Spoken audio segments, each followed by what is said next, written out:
રજશ્રી, અમદાવાદના એક ભગવદીય વૈષ્ણવ અલ્પેશભાઈ શાહનો પ્રથમ પ્રશ્ન છે કે ચાતુર્માસમાં વેંગણનો નિષેધ કેમ છે અને ખાનપાનની વ્યક્તિના મન પર શું અસર પડે છે?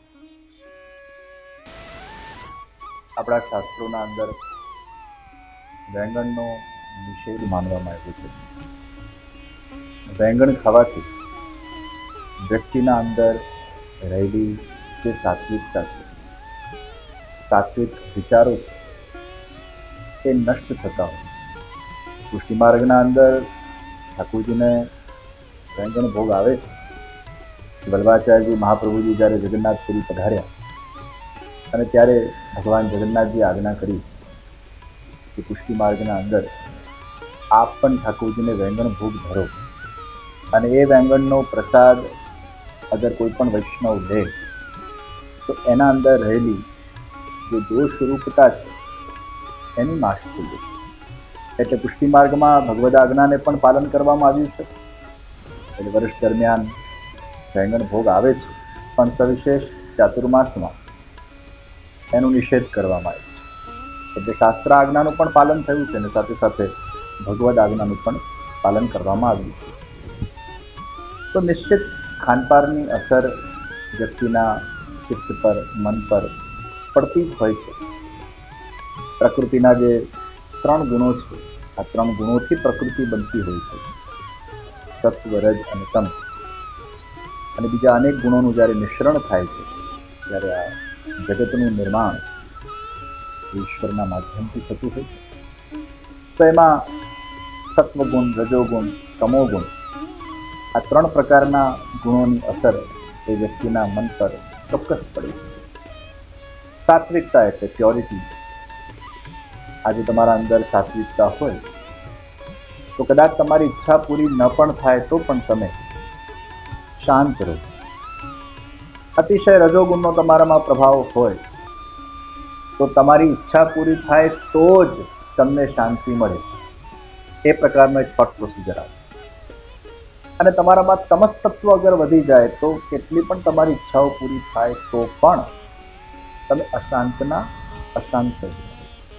તમસ તત્વમાં વિશેષ ઇગ્નોરન્સ હોય છે, વ્યક્તિમાં વિશેષ ક્રોધ હોય છે, ઈર્ષા હોય છે, દ્વેષ હોય છે. તો દરેકની પ્રકૃતિમાં ઓછા વધતા પ્રમાણે કોઈકનામાં સત્વગુણ વધારે હોય તો રજો અને તમોગુણ ઓછું હોય, કોઈકનામાં તમોગુણ વધારે હોય તો સત્વ અને રજ. તો પર્સન્ટેજ વાઇઝ એ વેરિએશન દરેક વ્યક્તિની પ્રકૃતિના અંદર જોવા મળે છે. હવે જેટલું તમે સાત્વિક આહાર લેશો, કારણ કે આપણે જે ખાઈશું તેવા આપણે બનીશું. જેવું અન્ન એવું મન. અને આ તો પ્રૂવન ફેક્ટ છે, જે એનિમલ્સના અંદર પણ જોવા મળે છે કે જેટલા પણ શાકાહારી એનિમલ્સ છે એનો તમે મનનો સ્વભાવ જુઓ, અને જેટલા પણ માંસાહારી પ્રાણીઓ છે એના તમે મનનો સ્વભાવ જુઓ, એ બંનેના સ્વભાવમાં જમીન આસમાનનો આપણને દેખાય છે ડિફરન્સ. કેમ? કારણ કે એ લોકો જેવું ખાય છે એવું એમનું માનસ છે. અને એટલે જ આપણા ત્યાં ખાસ કરીને ઓનિયન, ગાર્લિક વગેરેને વર્જ કરવામાં આવે, કારણ કે એની આપણા મન પર બહુ ખોટી અસર પડી છે. જેને ભક્તિ માર્ગમાં આગળ વધવું હોય, આધ્યાત્મિકતામાં આગળ વધવું હોય, આત્મકલ્યાણ કરવું હોય, એના માટે સવિશેષ આ બધા ખાનપાનનો નિષેધ કરવામાં આવ્યો. તો નિશ્ચિત ખાનપાનની અસર એ વ્યક્તિના મન ઉપર ચોક્કસ પડતી હોય છે.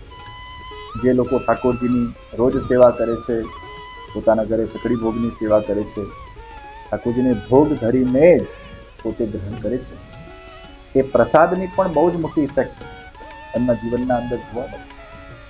આજે આપણા સૌરાષ્ટ્રના ઘણા એવા મર્યાદીઓ બંને ટાઈમ ઠાકોરજીની સેવા કરે, પોતે રાંધે, પોતે ઠાકોરજીને ભોગ ધરે અને એ જ પ્રસાદી ખાય. એમના વ્યક્તિત્વમાં, એમના વિચારમાં, એમના વ્યવહારમાં જે સાત્વિકતા, દીનતા, વિનમ્રતાનું જે આપણને દર્શન થાય.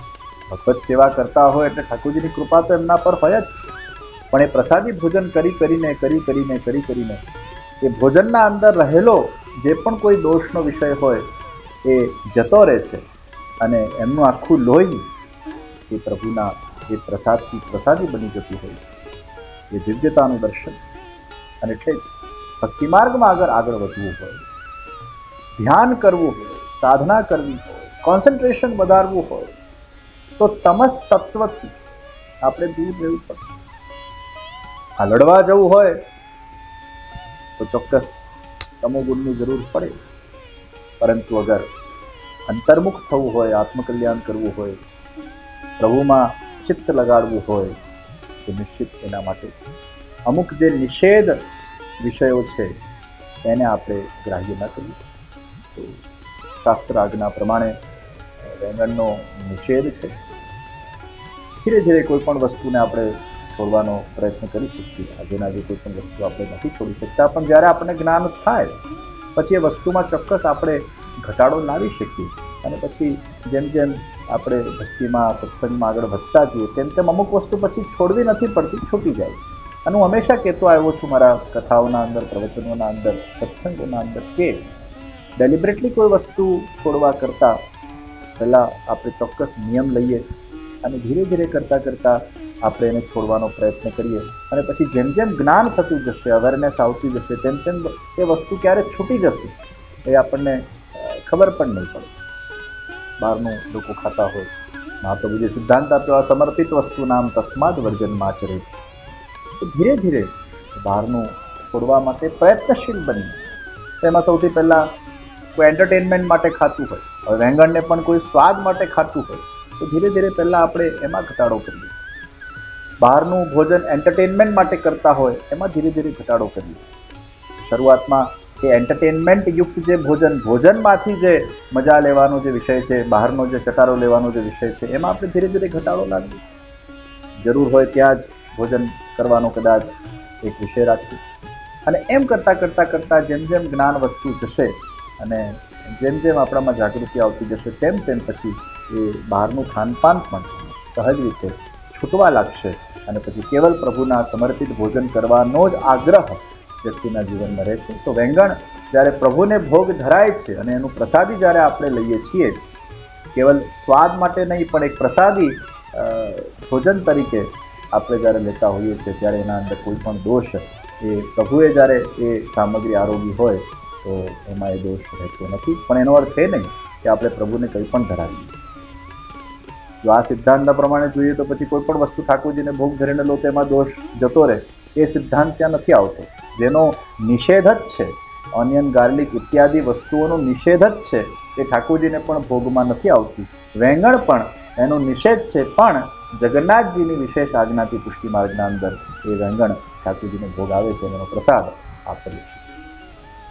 આવો જ એક બીજો પ્રશ્ન જે વડોદરાની વિવાયો યુથ ટીમનો છે કે ઘણા લોકો તામસી ખાનપાન કરે છે પણ એમનો વ્યવહાર સાત્વિક હોય છે, અને ઘણા લોકો સાત્વિક ખાનપાન કરે છે પણ એમનો વ્યવહાર તામસી હોય છે. આવું કેમ? આવા ઘણા કોન્ટ્રડિક્શન્સ આપણે જોતા હોઈએ અને આને અપવાદ કહેવાય. ગોળીઓ બધી સારી હોય છે, પણ અમુક વાર અમુક ગોળીઓ અમુક લોકોને નથી પણ અસર કરતી. અને આપણે એવું પણ સાંભળતા આવ્યા છીએ કે હવે મને ગોળીઓની અસર જ નથી થતી. તો એનો અર્થ એ નહીં કે ગોળીમાં વાંક છે, એની પ્રકૃતિમાં વાંક છે. 100માંથી 95ને અસર કરે ને 5ને અસર ન કરે, તો એ 5ને અસર નથી કરતી એના આધાર પર ક્યારે પણ સિદ્ધાંત કે રૂલ્સ કે રેગ્યુલેશન્સ બનાવવામાં નથી આવતા. જ્યારે કોઈ રૂલ્સ કે રેગ્યુલેશન બનતા હોય છે ત્યારે એટ લાર્જ બનતા હોય છે, મેજોરિટીને કેન્દ્રમાં રાખીને એ રૂલ્સ બનાવવામાં આવતા હોય છે. નિશ્ચિત આવા કોન્ટ્રડિક્શન્સ આપણે જોવા મળતા હોય કે જે શાકાહારી હોય અને જે કદાચ માંસાહારી હોય, અથવા જે સાત્વિક ખાતો હોય અને જે તામસ ખાતો હોય. તો સાત્વિક ખાય છે છતાં પણ એના સ્વભાવમાં તમસ દેખાય છે, અને તામસ ખાય છે તો એના સ્વભાવમાં ઘણીવાર સાત્વિકતા દેખાય છે. આવા અપવાદો જોવા મળતા હોય છે, પણ એના પાછળના અમુક કારણો હોય. ઘણીવાર કોઈ વ્યક્તિ ગુસ્સો કરતો હોય ને આપણને એવું થાય કે આ તામસી છે, એવું નથી હોતું. ગુસ્સાવાળા વ્યક્તિ બધા જ તામસી હોય છે એવું જરૂરી નથી. ગુસ્સાવાળા વ્યક્તિઓ ઘણીવાર દિલના બહુ સાફ હોય છે, મનના બહુ સાફ હોય છે. એમનામાં કોઈ ઈર્ષા નથી હોતી, કોઈ દ્વેષ નથી હોતું, કલુષિત મન નથી હોતું, કોઈ ગ્રજીસ નથી હોતા. આ થોડાક સમય માટે એક પેલો આવેશ આવે અને તમારા પર ગુસ્સો કરી નાખે, અને પછી આપણે એવું માની લઈએ કે આ શાકાહારી છે, આ સાત્વિક ખાય છે, તો પણ આટલો ગુસ્સાવાળો કેમ છે, આટલો તામસી કેમ છે?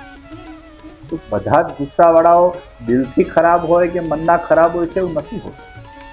ઘણીવાર એનો એવો સ્વભાવ હોય છે. તો આવા પક્ષથી ઘણીવાર આપણને આવી મિસઅન્ડરસ્ટેન્ડિંગ થતી હોય છે. બીજા નંબરે એમાં પરંપરાના જે જીનેટિક્સ આપણા અંદર આવ્યા છે, આપણા જે 7 પેઢીના જીનેટિક્સ આપણા અંદર આવ્યા, પૂર્વજન્મના જે સંસ્કારો આપણા અંદર આવ્યા, એ પણ ઘણું માયને રાખતું હોય છે. ઘણીવાર તમે સાત્વિક આહાર લો છો, પણ અગર તમારી પરંપરામાં કોઈકે તમસ આહાર અગર લીધું હોય તો એ જીનેટિક્સમાં જ તમારા અંદર એ તમસ તત્વ આવ્યો. પછી તમે કેટલું પણ સાત્વિક આહાર લો, પણ એ મૂળમાં બ્લડમાં રહેલી જે તમસતા છે એ એકદમ જઈ શકતી નથી. એટલે પણ આવા કોન્ટ્રાડિક્શન્સ આપણને દેખાય છે. ગયા જન્મના અંદર તમે ખૂબ જ તામસી આહાર લીધું હોય ને પછી આ જન્મના અંદર તમે સાત્વિક આહાર લો, એટલે ગયા જન્મનો જે તામસી આહારની જે ઇફેક્ટ તમારા મન બુદ્ધિ અને ચિત્ત અહંકાર પર જે પડી, એ પણ તમને આ જન્મના અંદર ક્યાંક ને ક્યાંક કેરી ફોરવર્ડના અંદર આવે છે અને તમને ભોગવવું પડતું હોય. એટલે જીનેટિક સંસ્કાર, પૂર્વજન્મ, આ બધી વસ્તુઓને ભેગા કરીને ઘણીવાર આપણને આવા કોન્ટ્રાડિક્શન્સ દેખાતા હોય છે. પણ ભગવાનની જેના પર કૃપા થાય એનું દેશ, કાલ, કર્મ એ બધું જ બદલાઈ જતું હોય છે.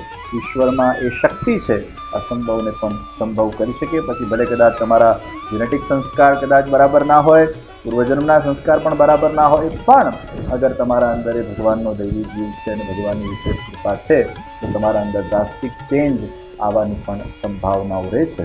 તો નિશ્ચિત આ રીતે આપણે અપવાદના આધાર પર કોઈ પણ સિદ્ધાંતને આપણે ન બનાવીએ. નિશ્ચિત સાત્વિક આહારની ઇફેક્ટ આજે નહીં તો કાલે વ્યક્તિના ચિત્તમાં, વ્યક્તિના મન પર ચોક્કસ પ્રાપ્ત થાય છે. એટલે સત્વમ સંજાય તે જ્ઞાન, રજો રાગાત્મકમ વિદ્ધિ તૃષ્ણા સંગ સમુદ્ભવ. તો સત્વગુણથી વ્યક્તિના અંદર એ જ્ઞાનનો ઉદય થાય છે. એટલે સાત્વિક આહાર જ એ શ્રેષ્ઠ. બીજા એક યુવાનનો પ્રશ્ન છે જયદેશજી, કે એંગર કંટ્રોલ કયા પ્રકારે કરવું? ઘણા લોકો બહુ ગુસ્સાવાળા હોય, અને ગુસ્સો ક્યારે આવે? જ્યારે આપણી ધારેલી ઈચ્છાઓ પૂરી ન થાય ત્યારે ગુસ્સો આવે. તમે બહુ અનુશાસન પ્રિય વ્યક્તિ હો અને જ્યારે તમારા ડિસિપ્લિનના પ્રમાણે જ્યારે કોઈ ન વર્તે ત્યારે તમને ગુસ્સો આવે. કોઈ વ્યક્તિ તમારા સાથે વિશ્વાસઘાત કરે ત્યારે તમને ગુસ્સો આવે. કોઈ વ્યક્તિ અકલ્પનીય કૃત્ય કરી નાખે અને જેનાથી તમને આઘાત પહોંચ્યો હોય, તમે ક્યારે પણ એવું નિર્ધાર પણ ન કરેલો હોય કે આ વ્યક્તિ આવું કરી શકે, અને એવું જ્યારે તમને કંઈ સૂચના મળે ત્યારે તમને ગુસ્સો આવે. કોઈ વ્યક્તિ જ્યારે આપણા પોતાના સગાવાળાઓ ઉપર, આપણા ધર્મ ઉપર, આપણા સંપ્રદાય પર, આપણા રાષ્ટ્ર સામે જ્યારે આંખ ઉઠાવીને જુએ અને આપણને હાનિ પહોંચાડવાની ચેષ્ટા કરે, અપમાન કરે, કંઈક આપણને ન ગમતું હોય એવું બોલી જાય, આપણા પોતાના માટે, પોતાના લોકો માટે, પોતાના ઈષ્ટદેવ માટે, પોતાના ધર્મ કે સંપ્રદાય કે રાષ્ટ્ર માટે ત્યારે પણ આપણને ગુસ્સો આવે. તો ગુસ્સાના ઘણા બધા કારણ. એક તો ગુસ્સો એ વ્યક્તિમાં ઘણીવાર અકારણ આવતો હોય. ઘણાનો સ્વભાવ ચીડચીડો થઈ જાય, કોઈ કારણ ન હોય અને ગુસ્સો કરે, એ મનની અસ્વસ્થતાનું કારણ. અગર તમને કારણ વગર ગુસ્સો આવતો હોય અને તમારામાં રેઝિસ્ટન્સ જ ન હોય કોઈ પણ વસ્તુને સહન કરવાનો, લેટ ગો કરવાનો, કોમ્પ્રોમાઇઝ કરવાનો, તો એ કદાચ ગુસ્સો તમારા માટે બહુ ડેન્જરસ સાબિત થઈ શકે. કારણ કે ઘણા લોકોના જીવનના અંદર એ લોકો અગર ખોટા નિર્ણયો પોતાના લાઈફના અગર લીધા હશે ને એનું કદાચ એ લોકો ચિંતન કરશે અને ફ્લેશબેકમાં જશે તો એ યા તો અતિશય ક્રોધમાં કરેલા હશે, અતિશય કોઈક લોભના કે મોહના કે કામના આવેશમાં આવીને કરેલા હશે, યા પછી અતિશય આનંદ અર્થાત પ્રસન્નતાના સંજોગોમાં. તમે જ્યારે બહુ જ પ્રસન્ન થઈ જાઓ ત્યારે ઘણીવાર અમુક કમિટમેન્ટ્સ કરી લો, કદાચ ખોટા નિર્ણય લઈ લો. તમે જ્યારે બહુ ગુસ્સામાં હો ત્યારે ખોટા નિર્ણય લઈ લો. તમે જ્યારે અતિશય કોઈ મોહ કે લોભના અંદર હો ત્યારે કોઈ ખોટા નિર્ણય લઈ લો. તો emotions are there to be used, but we should not get used by the emotions. કોઈ ચિત્રકાર હોય અને કોઈ સુંદર ચિત્ર બનાવતું હોય તો કલર બોક્સમાં અલગ અલગ કલર છે, પણ એ કલર કોમ્બિનેશનના આધાર પર એની વિવેક બુદ્ધિથી કેવી રીતે ઉપયોગ કરવો એ ચિત્રકારને આવડવું જોઈએ, અને ત્યારે જ જઈને એ સાચો ને મોટો કલાકાર કહેવાય. તો કલરને ચિત્રકાર યુઝ કરે છે, કલર ચિત્રકારને યુઝ નથી કરતો. એમ ગુસ્સાનો ઉપયોગ આપણે કરવાનો છે, પણ આપણો ઉપયોગ અગર ગુસ્સો કરી જાય તો એ કદાચ ખૂબ ડેન્જરસ થઈ જાય. તો ઘણા લોકોના અંદર ગુસ્સો એ પરંપરાગત આવેલો હોય છે, જેનેટિક સંસ્કારમાં. તમારા કુલ પરંપરામાં અગર ગુસ્સાના જેનેટિક્સ હોય તો પછી તમે કેટલું પણ પ્રયત્ન કરો એને હારવાનો એ બહુ કઠિન થઈ જાય છે, કારણ કે તમારા લોહીમાં જ ગુસ્સો.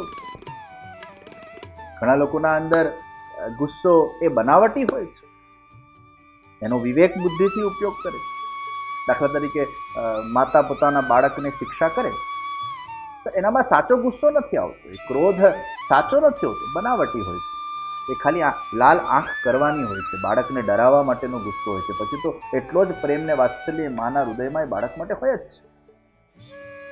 તો ઘણીવાર એ ક્રોધ બનાવટી હોય છે. એ ક્રોધ સારો કે તમે તમારી વિવેક બુદ્ધિથી સમજી વિચારીને હોશો આવાજમાં એ બાળકને કંઈ શિક્ષા કરવા માટે તમે ગુસ્સો કરો છો, યા કોઈકને તમે કંઈક સમજાવવા માટે એ ગુસ્સાનો ઉપયોગ કરો છો. ઘણીવાર શાસનમાં અનુશાસન લાવવા માટે પણ તમારે કડકાઈ રાખવી પડે, પણ એમાં તમે એ ગુસ્સાથી ઉપયુક્ત નથી થઈ જતા, એ શસ્ત્રનો તમે ઉપયોગ કરો. તો જ્યાં સુધી ગુસ્સાનો તમે વિવેક બુદ્ધિથી યોગ્ય જગ્યાએ જ્યાં જરૂર છે ત્યાં ઉપયોગ કરો છો, ત્યાં સુધી એ ગુસ્સો હાનિકારક નથી. પણ એ ગુસ્સો અગર તમારો ઉપયોગ કરી જાય અને તમારા મનને અગર ગ્રસીભૂત કરી જાય અને પછી જેમ તેમ તમારા દ્વારા વાણીથી બોલાવડાવે, અમુક જગ્યાએ એ તમારું બહુ મોટું નુકસાન કરાવી દે. તો એ ગુસ્સાને કેમ કંટ્રોલ કરવો બહુ કઠિન છે.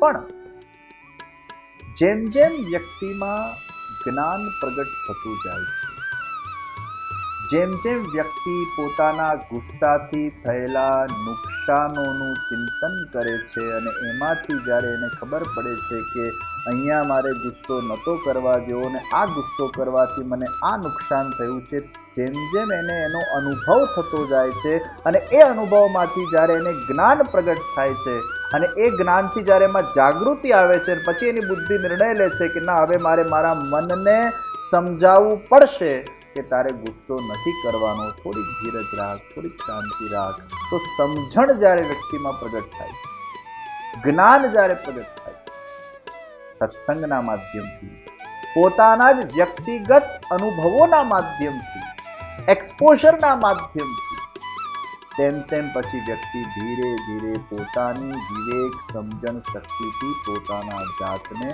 શાંત કરતો જાય. અર્થાત એનો ગુસ્સો હોશો આવાજમાં પછી એ કરે છે, એ ગુસ્સાથી ઉપયુક્ત થતું. તો જ્ઞાન અને સમજણ જેમ જેમ પ્રગટ થતી જાય તેમ તેમ ગ્રેજ્યુઅલી એનામાં આ બધી વસ્તુ આજે ને આજે આપણામાં પરિવર્તન આવે એવું નથી હોતું. આમાં સમય લાગતો હોય છે. આપણા વાળ વધે છે, આપણને ખબર નથી પડતી, પણ જેમ વધી જાય પછી આપણને ખબર પડે એ રોજ થોડુંક થોડુંક વધે. એમ આપણા અંદર જે આપણા ઇમોશન્સ છે એ ઇમોશન્સમાં ઘટાડો કે વધારો ગ્રેજ્યુઅલી થતો હોય છે. એટલે નિશ્ચિત સમજણના માધ્યમથી, જ્ઞાનના માધ્યમથી, અમુક અભ્યાસોના માધ્યમથી આપણા અંદર પણ ધીરે ધીરે કરતાં કરતાં સમય જતાં આપણા ગુસ્સાને પણ આપણે કંટ્રોલ કરી શકતા.